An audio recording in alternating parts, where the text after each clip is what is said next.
Hello to everyone who's joining. We're just going to give it a few seconds while everybody gets in the room here before we get started.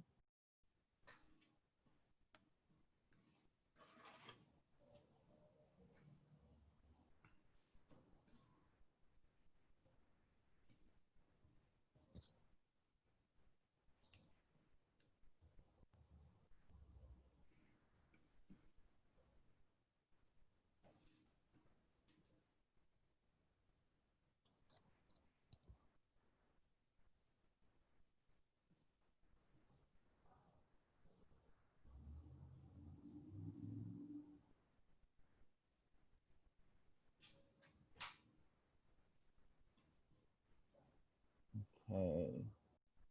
It's looking like we've got most people in.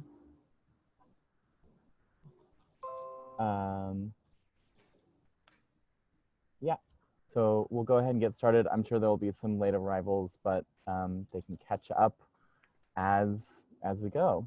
Good morning, everyone. I'm Clay Pruitt. I am the ShortFest forum producer.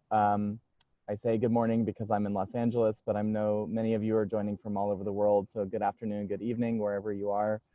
I'm extremely excited to kick off this early Saturday morning event here, at least early where I am, with these incredible panelists. And I'm just incredibly appreciative of them giving their time and their expertise here to you all, despite the circumstances that we are living through in the world right now. So huge thanks to this incredible panel.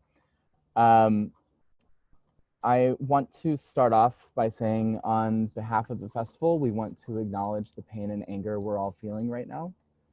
Not just about the most recent events we've witnessed, but also the long-standing history of injustice and inequality. We stand with Black Lives Matter, and we are committed to working together to bring our community, our country, the world closer to unity, understanding, and inclusivity. Before we get started, a couple things to note. We are using the Q&A function here in Zoom today, so if you have a question, please put that in that tool, which is located at the bottom of your screen. We will get to those near the end of the session.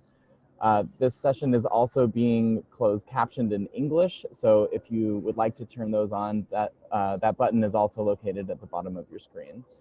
I do want to remind people that this is being recorded for future use for the filmmakers that are not able to join us this morning, so just be aware of that. And now I'm going to turn things over to our wonderful moderator for the day, Melina Saval. Perfect. Thank you, Clay, and want to welcome everybody to this online forum. I love the ShortFest. It's such a bummer we can't be together in person, but it's great that we can be together via Zoom. So wanted to introduce our panelists. Today we have Ian Wesleyan, who is a writer, and I thought it might be a little bit more fun for you to give us kind of like a 30-second pitch about exactly what you do, what you're known for, what you're written, things that you want to promote right today. Sure. Hi, everyone. My name is Ian Wesleyan. I am a writer. I guess I've learned I'm a comedy writer. That's probably my specialty. Last year, I wrote for Black Monday. I was the writer's assistant, but got an episode on that. And then I just got off my first season staffing on the final season of Dear White People. We just finished that the end of April. And before this, kind of how I got onto the short film circuit or film festival circuit was I created a web series a couple years ago called Day Drunk Gays, and that got into Outfest and a few things. So that was kind of my first thing on the scene. Cool. And thank you so much, Jeremy Podeswa. Am I pronouncing it correctly? Yes, you are. Writer, director of a lot of big shows that we've seen. Why don't you tell us a little bit about what you've most recently done? Sure. Well, most recently, I guess I've done The Loudest Voice with Russell Crowe as Roger Ailes miniseries. I did an episode of On Becoming a God in Central Florida, and currently I'm executive producing and directing a show for HBO Max called Station 11, which shut down at the beginning of the pandemic after shooting 2 episodes in Chicago. So we're hoping to resume that at some point when it's safe. That's kind of where I am. I'm primarily known as a director, but I also write and produce and started making short films as well. So that's me in a nutshell. Great.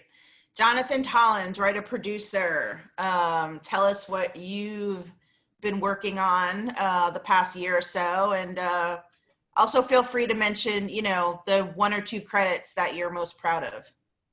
Oh, okay. Like choosing from my children. First of all, I have to say, just for my mother, it's Tollins, not Tollins. Tollins, sorry. That's right. I right now am an executive producer on a TV show called The Good Fight on CBS All Access. I've done 3 seasons on that. Before that, I was a producer on a show called Brain Dead and worked on Queer as Folk, the first season a long time ago, and on a show called Partners on CBS. I probably am better known as a playwright. I wrote a play years ago called The Twilight of the Golds, which was made into a movie at Showtime, and more recently a play called Byron's Cellar, which was about a guy working in Barbra Streisand's basement that has gotten done a lot, which makes me happy. And I'm also right now writing with my husband a musical for HBO Max that we're hoping is going to be on by the end of the summer called Homeschool Musical about the class of 2020. Oh, that sounds fantastic. Oh, cool. Yeah. That sounds really, really, really great. My first question to all of you, this is about how to remain creative in quarantine. But my first question, I'll throw it out to Jonathan and then I'll move around. How much of this quarantine experience, of the lockdown experience, do you think we will be seeing in future projects down the road?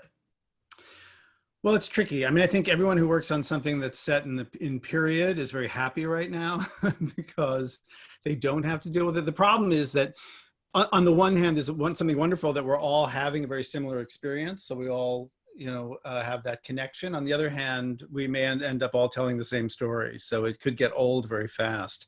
I think, as usual, the stories that end up being the most specific, that capture something that feels the most real or interesting are the ones that, will get done and connect.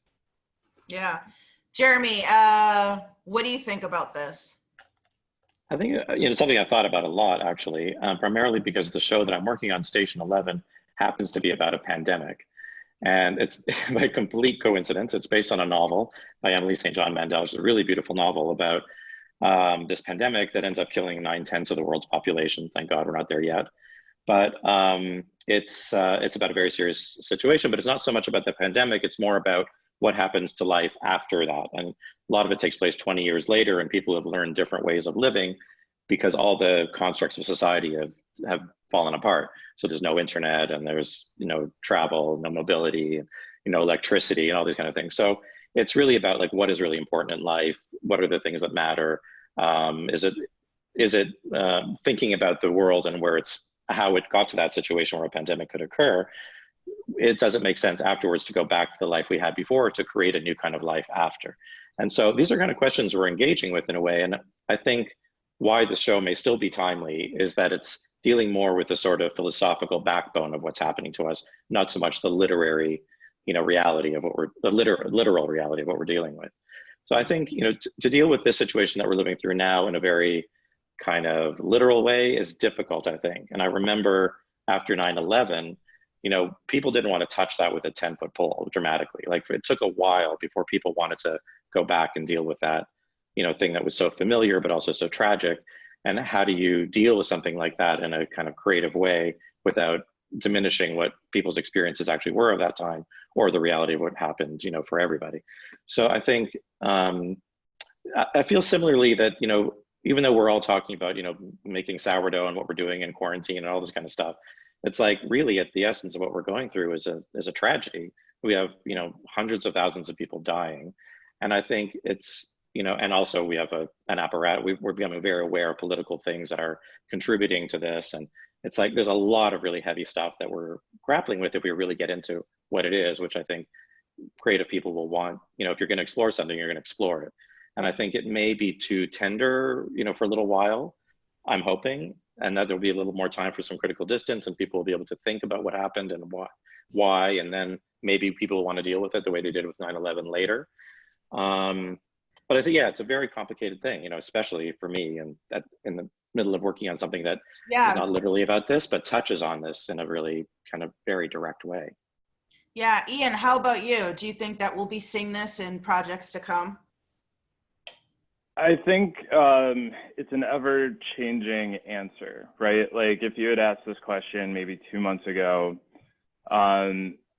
especially when we didn't have the full breadth, like that, we would have said like, yeah, like I would have definitely agreed, like, oh, we'll have the same similar stories. We'll have, like, because we were all just kind of sitting inside. But like, this has caused such a ripple effect in terms of, like, I just kind of think about if anything is set in, like, if things are set modern, they're going to necessarily have to have face masks on extras in the background, just Right. to, like, because it's like that's now a part of our life, right? Yeah. And that will forever be a time distinguisher in watching media from this point on, right? Like if it's something is happening in 2010, that won't happen. But if it's happening in 2022, it's still going to happen. Like face masks are going to be a part of our reality moving forward.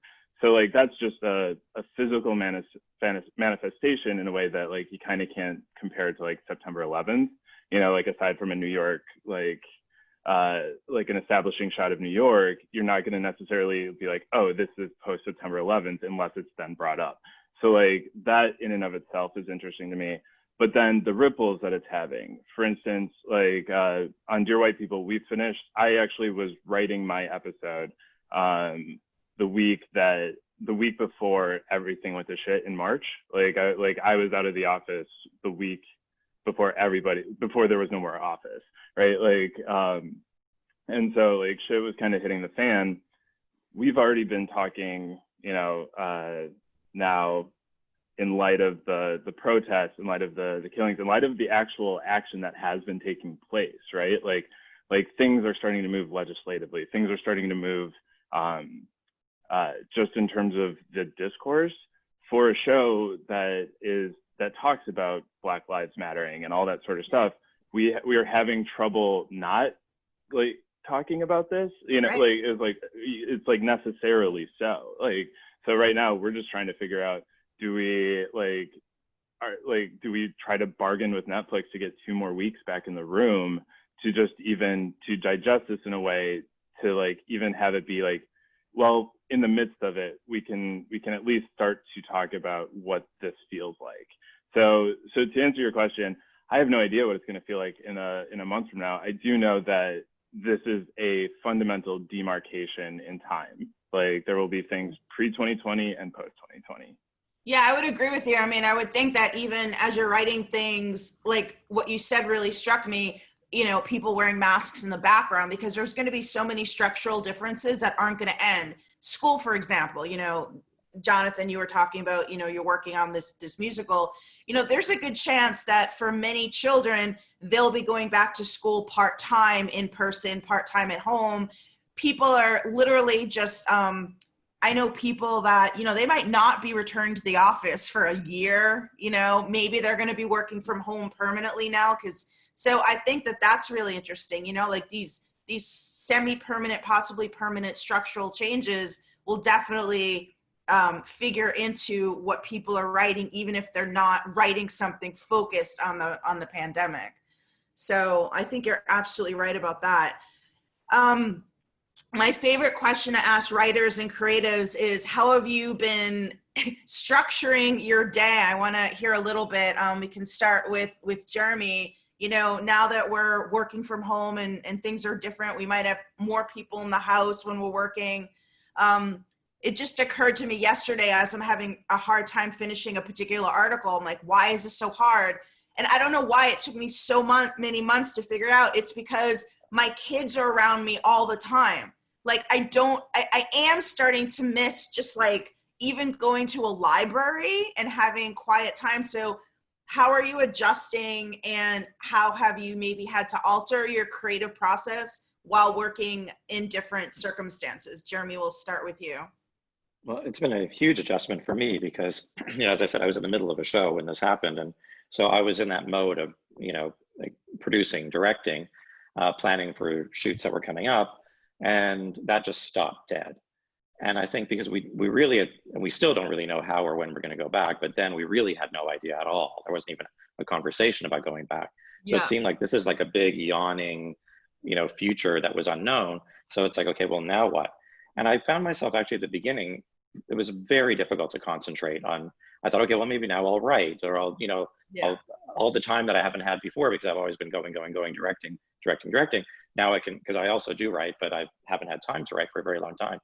And I thought, okay, well, I'll just do that. But for I'd say the first 6 weeks was impossible. I couldn't, I thought, okay, I have this time to like read, and I had this box set of Ingmar Bergman movies. I'm going to watch all the Bergman catalog. And I watched one movie, and then I was like, I just can't watch anymore. And I started to read novels, and I just couldn't. And I started to try to write, and I couldn't. And then I just gave up. I was like, okay, I'm not in that mode right now. There's too much going on in the world. I was quite unsettled actually, but weirdly, something happened in the last month, I think. Might have to do with the fact that I moved up to Lake Arrowhead, where I am now, out of LA, which was very, kind of anxiety, supporting. And, came out to somewhere where there's a lot of nature and it's very quiet, and I don't have to worry about social distancing and all that kind of stuff that much. And am I going to get something if I go to a grocery store or not? Because I can live pretty isolated here. And it's actually been very, very helpful in terms of being able to focus. And so I've actually been, it's more than probably 6 weeks I've been up here, maybe 2 months even. And I've been really reading a lot, sponging, kind of taking in a lot, things I haven't had time to do, previously for a while. And I found a novel that I want to adapt. So I've optioned a novel. I'm now in discussion about future work. I'm back in discussion with the people I'm currently working with on the show. We're talking about figuring out how and when to go back. There's creative work to be done around that. So I feel like things are kind of like getting back up, and I'm starting to feel a little bit more normal and a little bit more focused, but it's a different mode. Like the thought of going back to what we were doing before is unthinkable at the moment. I don't know how that happens. I don't know how to be on a set directing. I don't even know how to be prepping. I can't imagine being in a scout van with other people. I don't know how we go back to normal right now. So that's troubling, but I'm in development mode and I'm thinking about that and, things that I can do from here, basically. Ian, how about you? How has it kind of changed your work process and just your overall schedule? Sure. Well, I just spent basically a year straight being on shows where I was writer's assistant, which meant that I was pulling, 9-10-hour days on, pitching, doing all that sort of stuff, but then also taking notes and all that sort of stuff. That led into staffing, where suddenly it was nicer and I just got to show up every day and somebody else took the notes and I just got to pitch ideas. And then right as I'm writing that episode, quarantine hits, and I was very lucky in that moment to still have a job, to still have like something to do and something to like be focused on. I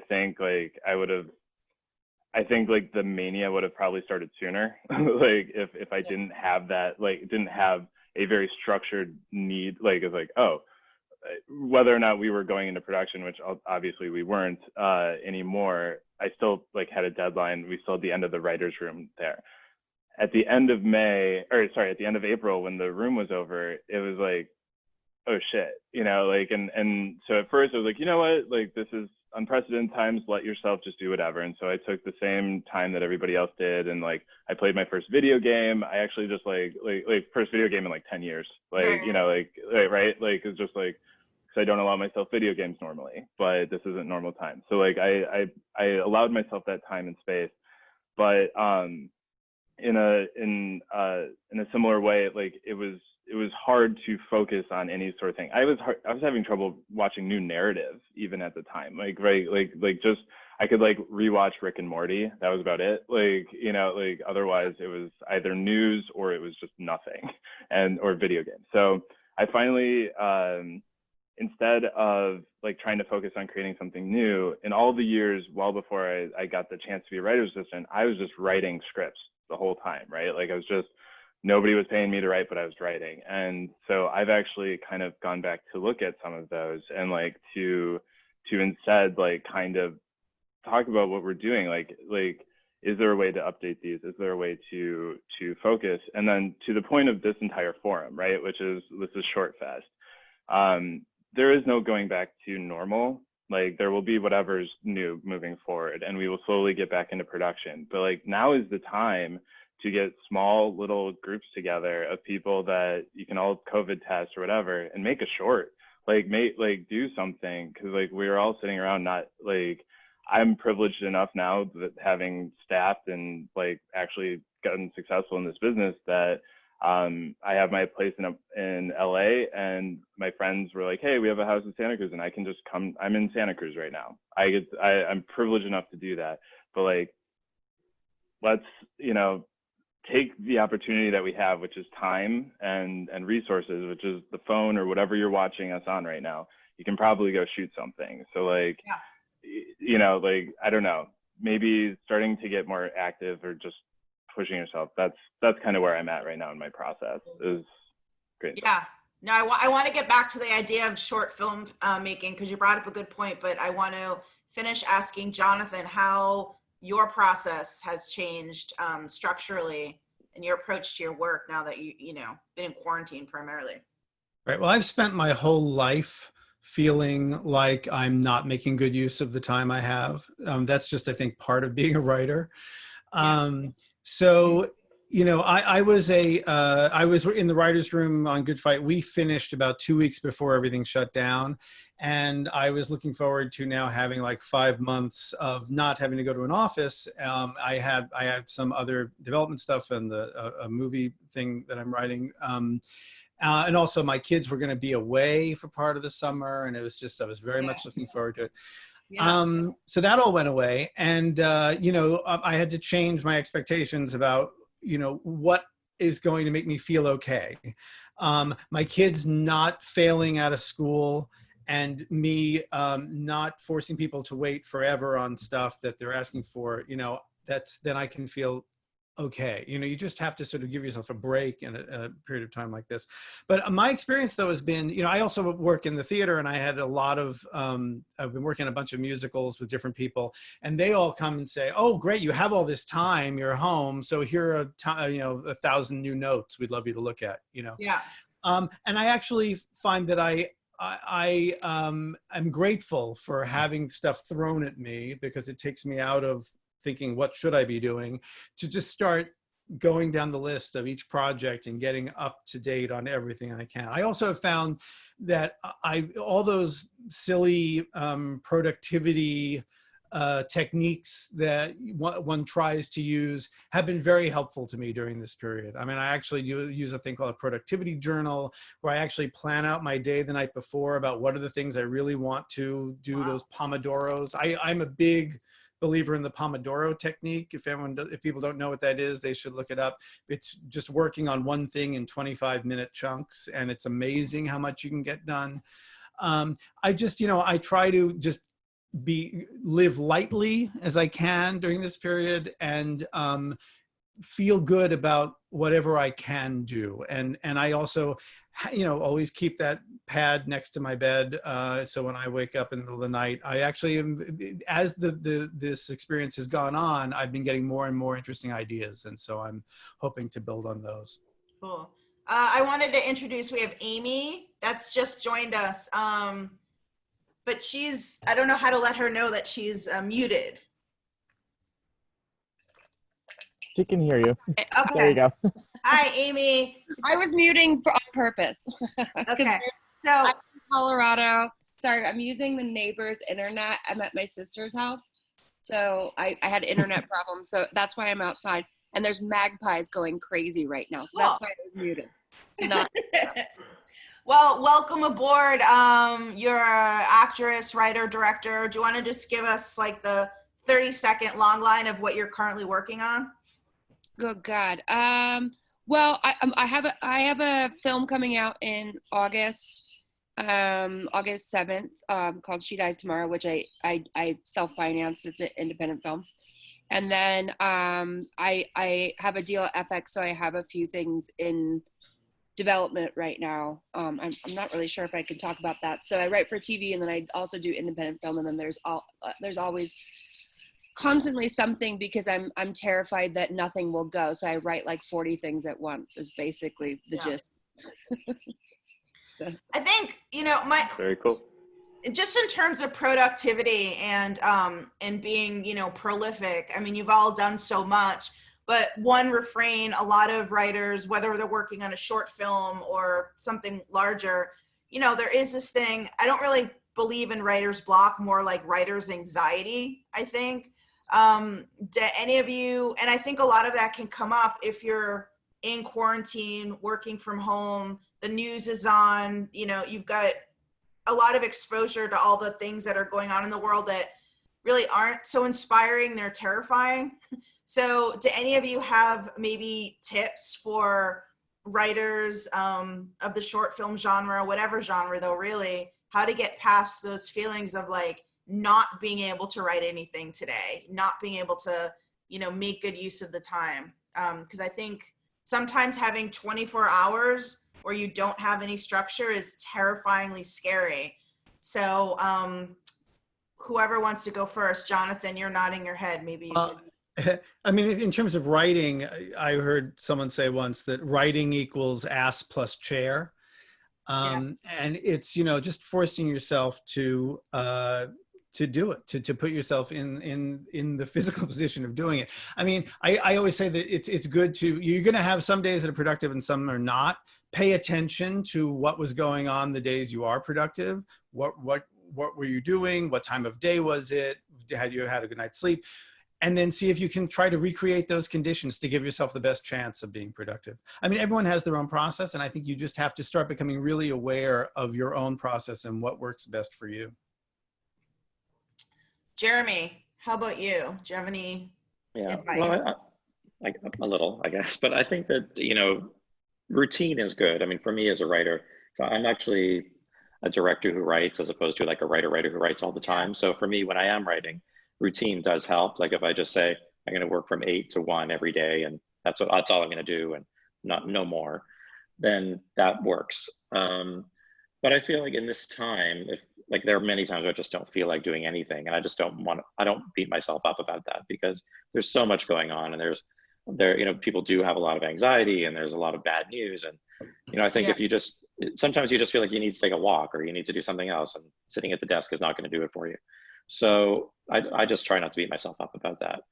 But I think it's also important to turn off the noise sometimes. Like there are times when I just cannot stop looking at what's happening with the news feeds, and because there's so much constantly happening that you just feel like you have to stay on top of it all, but then it can really it can bring you down, and it can make it very difficult to concentrate on other things. And so I have been through pockets of time where I'm just like, I cannot look at my phone, look at what's going on, just shut it out, and then try to redirect. And for me, like doing something entirely different, like reading a novel or something like that does help, or going for a walk, and just like saying, for today, I may look at a headline or something, but that's it. I'm not going to fully engage with the world. Yeah. And that can sometimes give you the break you need.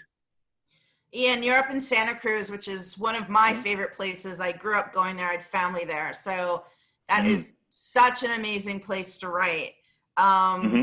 Even so, if you get moments where you're feeling like you just can't, you need a break, what are some things you do to through that? So in general, like well before quarantine, and it has worked for me during quarantine, I tend to agree with you. I don't believe in writer's block.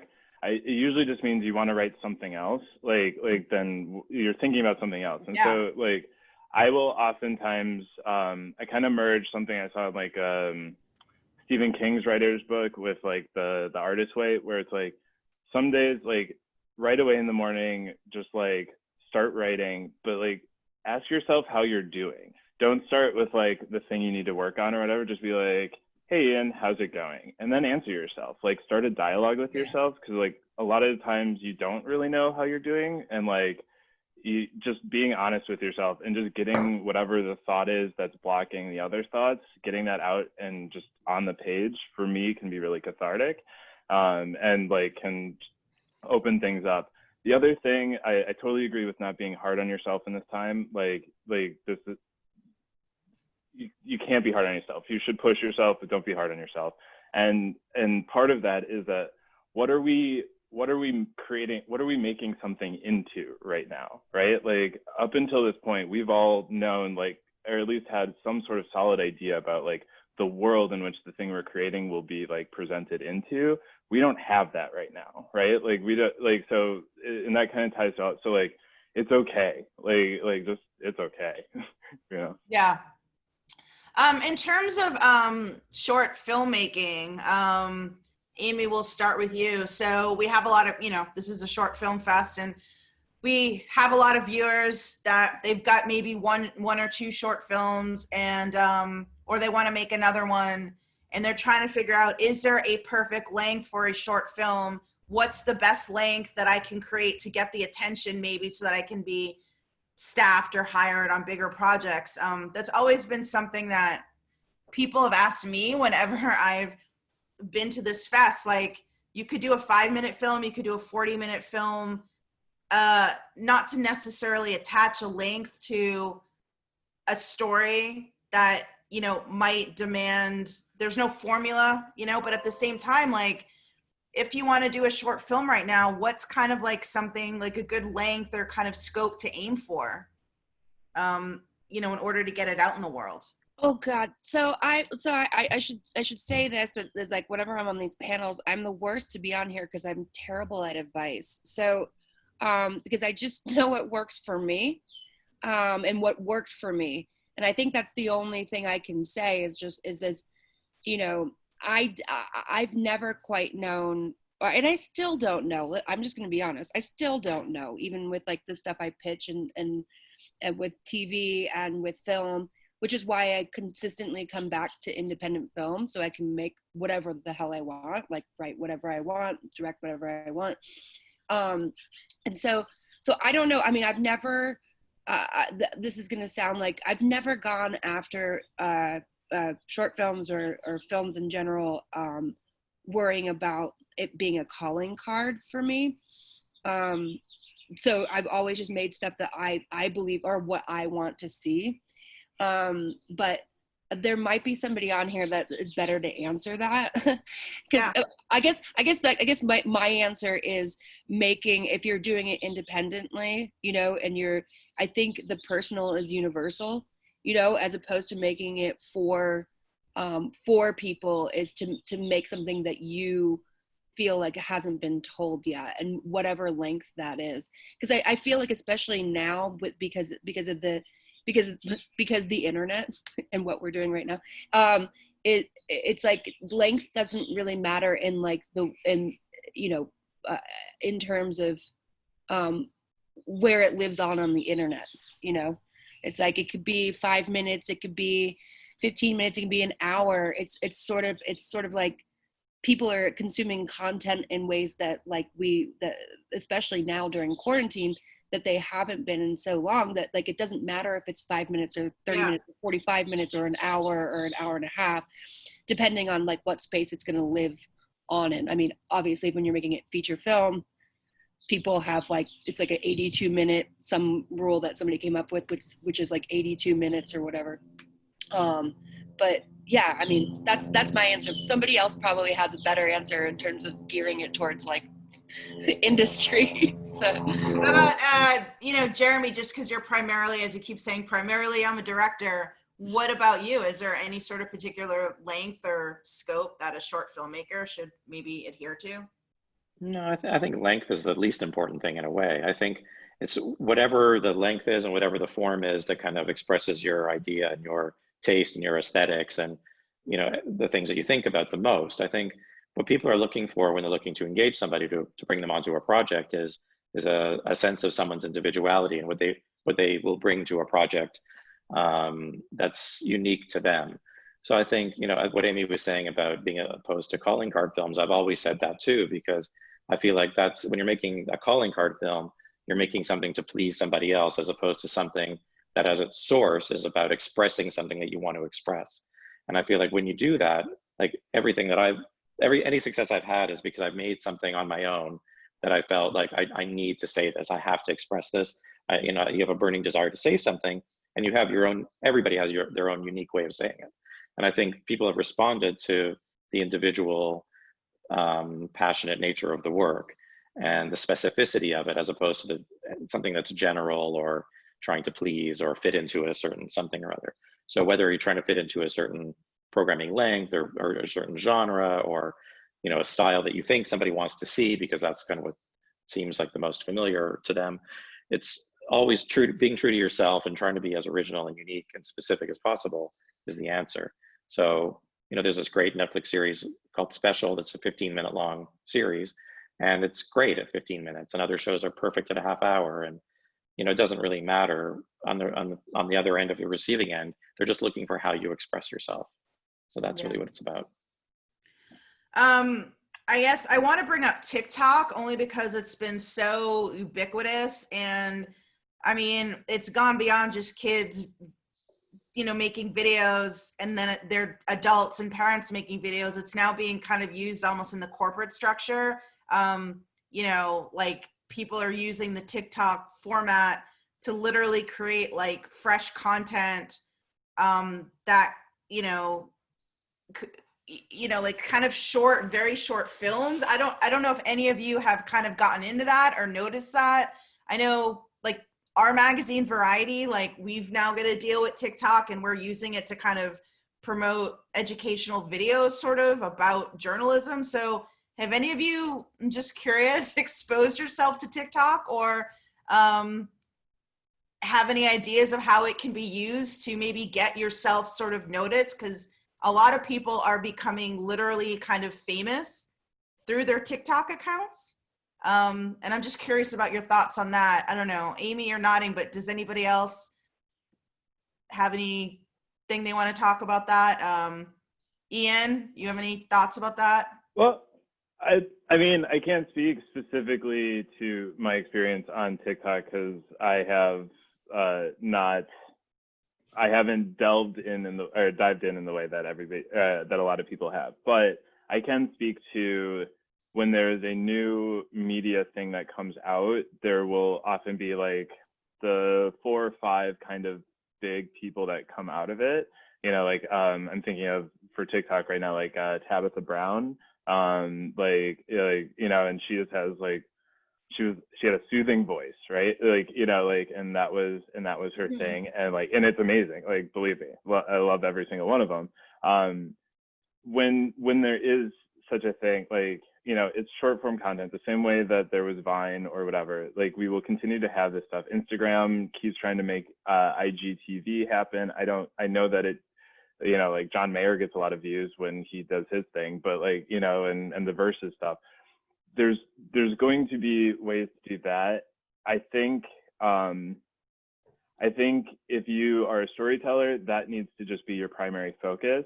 So figure out what story it is that you want to tell, and then kind of piggybacking off of what my fellow panelists were just saying, the story will let you know what is most appropriate for it. It'll tell you what the length is if you work on it, right? Some stories are just a short. Other stories are suddenly you're writing a pilot when you're like, I swear this was a movie, So I think if you're focusing on the actual script and the actual story, then yeah, you could tell a story over TikTok, if that's what the story presents itself to you. With all of this stuff, it's just a matter of ingenuity and then putting in the time and effort to make it real. So anybody that's on TikTok, if that's your medium, man, go for it. But don't only go for it because that's what's the hot thing right now. Right. Go for telling your story is what I would say. Amy, did you want to add to that? You were nodding before. Yeah, I mean, I think what's really interesting and just to people that are into TikTok is all these things shape sort of popular culture and sort of mainstream, what we consider mainstream film. I mean, all TikTok and Instagram Live have now basically inspired Quibi, to become this format where they actually give you lots of money to make these TV shows, which are like, you know, 7 minutes, or that they have no time, you know, that they actually Quibi is a good example of, they don't really necessarily have like a time constraint on them. They could be 7 minutes, 14 minutes, whatever. But it's a good example of how sort of the democratization of like the internet and some of these platforms have actually shaped, you know, these media, you know, for filmmakers. You know, I have the woman Vina Sud, who was the showrunner on The Killing that I was on. She made a show for Quibi. You know what I mean? So it's like you have these, like, you have TikTok and Vine and Instagram Live influencing all of these bigger things. So I mean, I find that extremely inspiring for me, because it just sort of like, it's like an endless sort of evolution of things, but also it should be inspiring for, you know, younger and smarter people than I am, that are making short films right now, to realize that like this is a real sort of like outlet to like move on to Quibi and all these other platforms. Right. I want to say something real quick on that, Amy. You reminded me of, I was talking with a friend once about modal storytelling, which is like this idea that like you can tell a different story in different ways. But like, I remember a couple years ago, when I was still kind of in web series brain, I wrote a script that is like, ultimately it's like 149 pages, right? But like it can be divvied up into three separate episodes, or it can be divvied up into essentially like 7 mini episodes. Like just the way, like keeping that in mind as I was writing it, created a way for me to segment it so that one story could be told in different ways. And like that's something that today's technology really allows you to do, that you can attribute to like a Quibi or, you know, that sort of thing, right? Like because that's what we're trying to now do, is be able to tell stories in kind of these different packages, which is cool. Yeah. I always, oh, Jonathan. No, I was just gonna say, I remember years ago I was at something where I think it was Walter Bernstein, the screenwriter, made a speech, and he told a story about when Thoreau was out at Walden Pond and sort of you know, outside, away from civilization. And a friend of his came to him with the incredible news that Alexander Graham Bell had just created an invention that would let him speak words over a wire, and to someone in the beginning of that technology. And Thoreau looked at him and said, well, what did he say?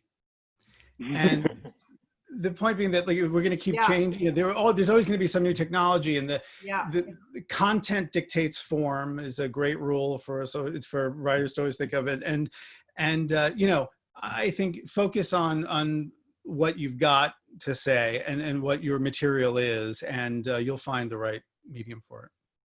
Totally. Yeah, that's so interesting. I also this question was on the tip of my tongue, and now I forget it, but it was one that a bunch of people that have written in wanted answers to. What has there been any particular music or Spotify playlist or artists that you've listened to that have helped inspire you through the long hours of writing or creating at home? I'll say a really easy one. Yeah. A really easy one is lo-fi hip hop on YouTube. Okay. So that like so you might have seen it, like you might see it. It's a YouTube channel, and it's just one video that kind of keeps going. It's just a girl. It looks like she's doing her homework, and there's a cat in the window. It's an animated thing, but somebody else controls the playlist, and it's just lo-fi hip hop. It's rarely words, but it's upbeat, and I love taking me having to control the music. I want that away, and I just don't want words, right? Like if I can just do that and that's in the background, it super helps. So it's lo-fi hip hop on YouTube. Okay. Anybody else? Jeremy, what have you been listening to?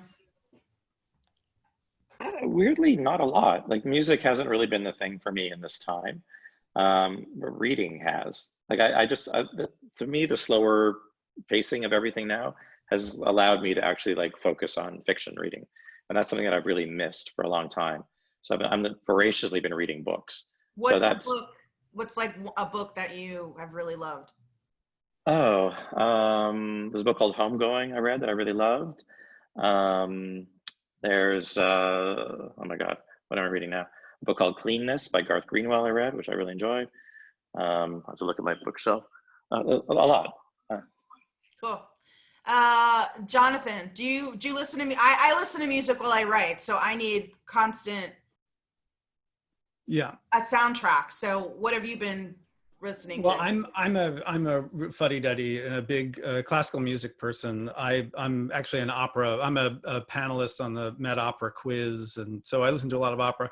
But I also a bunch of years ago signed up for a thing called Brain FM, which gives you those kind of sort of how to describe it, like atmospheric kind of music that is supposed to sort of help stimulate your brain into workflow. And actually I do sometimes use it and I like it. But what I do now lately, I've just gone into sort of obsessive periods with a particular kind of music. And like recently I've been listening to all different recordings of the Beethoven piano sonatas while I work, like all different pianists. And, you know, I just, if I find something that can be sort of a little obsessive and also long, that will play for a long time, so I don't think about it as I work.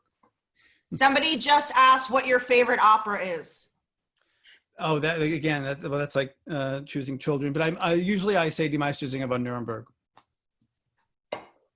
As one would. I mean, who doesn't love it? Yeah. Amy, how about you? What are you listening to? I mean, I listen to a lot, but actually for writing, I have to, this is terrible advice because it's not good life advice, but I have to get so annoyed and frustrated in order to sit down and write. Yeah. I've tried Pomodoros. It doesn't work for me. But so I actually prefer silence. Yeah. Because when I listen to music, I get to engage, and my brain tricks me into thinking I'm actually doing something, like appreciating art. And so I actually have to just like get bored, get myself bored enough, like a treat myself like a child, essentially. Like I'm so bored that I have to sit down and write. That sounds terrible, but that's what works for me. Or it works for me right now because of quarantine. I have no idea when it's going to end. I'm really good with being a writer and director. It's like I'm very good with like deadlines, right? Like, so when I know something needs to be turned in, and I know when production is, and I know all this other stuff. So like this period of time has been like sort of a terrible brain, not terrible. I'm very lucky, but like a real battle with sitting down, you know, because I have no idea when something's going to go, you know? Yeah. Somebody wrote in a question. I think it's a good question.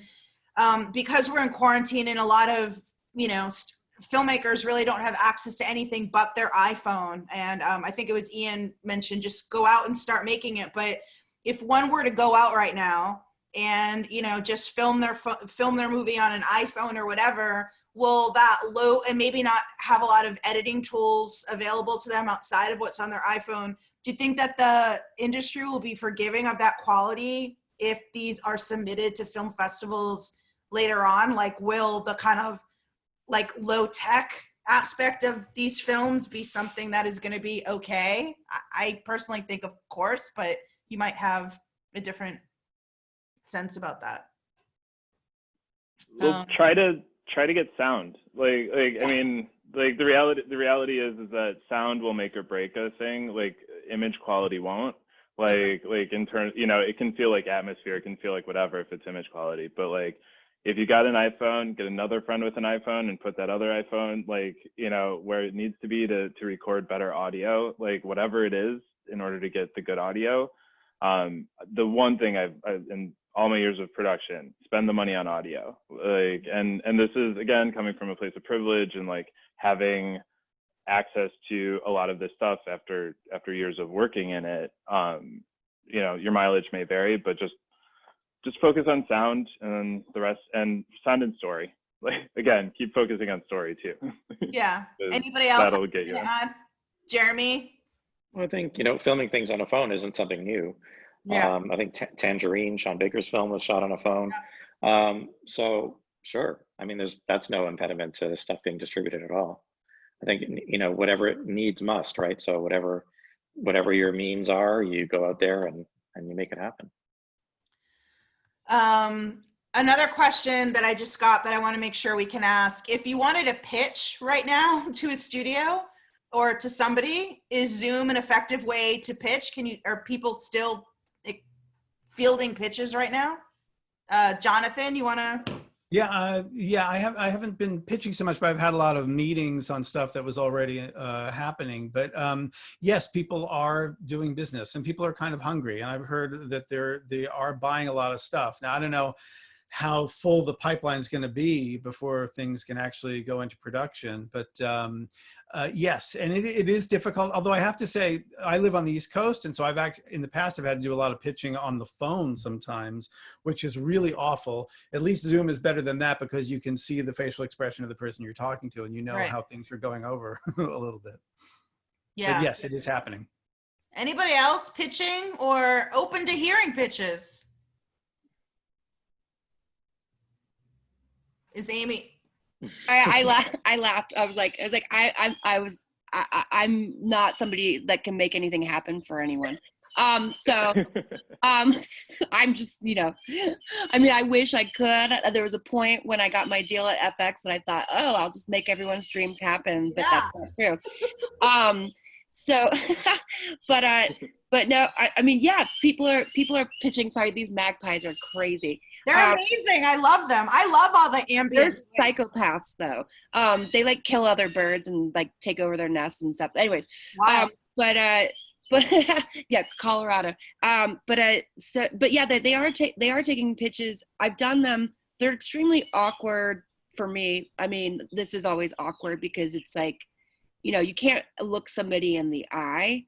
So like I've really had to, for myself, I'm glad that I'm an actor. I've really had to like take on the performative aspect of it, you know, like however I'm coming across on here, I think being in person with me is much different, but like it feels for me like I'm acting because I'm very aware of being on camera in some ways. You know, it's like, I don't know how everyone else is feeling about it, but yes, but the pitches are very, there is like a hunger for content, but at the same time, at least from what I'm experiencing, is that they're really hungry for sort of like you as like the writer or the director to have figured out what's going to go right out of quarantine, you know, like a 2-person story. I mean, I did a Skype sort of pitch with like Blumhouse, and it was like, it sounds like home invasion stories are going to come back. You know what I mean? Like, it's like stuff like that, because it's like, it's so contained. It's one house. So like thinking, like actually thinking about post quarantine and knowing that things aren't going to go back to normal. Yeah. And using that in an independent way to like think about it creatively, it seems to be, at least for me, I mean, again, I love boundaries, and I love like sort of the evolution of things, but using that to create stories and sort of pitch them is like, at least for me, that's what I've been seeing is like what they want right now. I mean, when you say that, it leads me to believe maybe that a lot of stories deemed too small might now finally find a home, because if I write a scene and it's, you know, interior, you know, gymnasium, 13,000 people stand and do the wave, probably not going to happen right now, right? But if you do it in Tulsa. Tulsa, June 20th, you know, gonna be hard to do. So maybe this is, if I'm hearing right, could this be a good moment for people that really want to focus on character, you know, like kind of a throwback maybe to those 1970s. I know we can't say Woody Allen anymore, but you know what I'm saying? Like, I would say so. Like, I think for the last couple of years, especially if you are like, I haven't seen Amy's work, but maybe it's been the same for her independent stuff. Like, you almost necessarily are writing as a producer. Like, if you're making your own stuff, you're writing as a producer, and you're already thinking like, well, okay, I don't need 6 characters when I can just have 4, right? Like right. We're constantly doing that. If you're already keeping that in mind, we're ahead of the game, right? Like, unfortunately, the big studios and everything, they have such, like, it's harder to steer that ship. We're all on our little schooners, you know, like just like trying to get by. So like talk to other people on their tiny boats. There's a lot of like, you know, and it's like on a big scale, probably hard to get everybody tested for COVID and like that sort of stuff. But like on these smaller scales, for the stuff that the people that are watching this are probably able to make, like this is the time to do it. Like if like, unfortunately, if you're unemployed right now or whatever, like this is the time to do it, because like the Oscars this year, they're going to have a weird submission process. That's going to be open to a bunch of stuff that we weren't expecting. Like Sundance this year, going to be open to a bunch of stuff that we're not expecting. Like do the work right now and you will have such a bigger like leg up than all the things that are like have to spend $1.5 million or like 10 million to make, right? Yeah. Yeah, that's what I've been thinking. Yeah, that's so interesting. Jeremy, we're over, but let's just finish. Jeremy, what are you thinking about that too? Smaller, character-driven stories, a good time for that? Yeah, I think it's interesting. One of the shows that everybody's been talking about recently is the show Normal People, which is such an amazing piece of work. So and good. I think that, yeah, it's so good, and people are referencing it all the time. And you know, obviously because it is an amazing piece of work, but also I think because it's speaking to people in a different way now in quarantine. I don't know if that show would have got that much traction any other time, but like in this time where we can sit and watch something and you can really connect to characters in that way. It's so intimate filmmaking wise and in the writing. I think it's really appealing to kind of where we're at right now. And it's also something that you could think about shooting in this time, you know, with some modification, but it's like, it's such a simple story about two people over a period of time. And it just captures you in a certain way. And so, yeah, I can totally see, you know, that kind of work, people wanting to make more of that kind of work right now. And the cinematography in that is just absolutely stunning. I mean, yeah, it's beautiful. Beautiful. It's a little bit like we're in a period of bottle shows where it's like when you're on a series and you run out of money, you do an episode where you're like, okay, what can we do that is just our principal cast and on our set so we don't have to go anywhere. And it just changes the way you're thinking. And those usually end up being very special episodes, but the ones that are memorable because you really dig in. Cool. So Clay, I think our time is up. Yeah, unfortunately, I mean, I could keep this going for another hour, but I want to be respectful of everybody's time. And, you know, it's just such a treat to hear from all of you. I know everybody is in this situation of trying to figure out what's best, what's going to work for you. I've heard a lot of great ideas in this past hour that I hadn't thought of myself. So really I know that, you know, I'll be taking a lot away from this. Thank you to all the attendees for showing up today. There are more forum events the rest of the weekend and even on Monday when we'll wrap things up. So I encourage you to check those out. I know we can't see you, but please give a silent round of applause to this incredible panel here. And, you know, we're just super appreciative for the time that they've given us, especially right now when it's so valuable. So thank you so much and enjoy the rest of your weekends. Thank you so much. It was great seeing you guys. Thank you. Thank you. Thank you so much. Great job, Melina. Thank you. Thank you. Bye. Bye. Bye.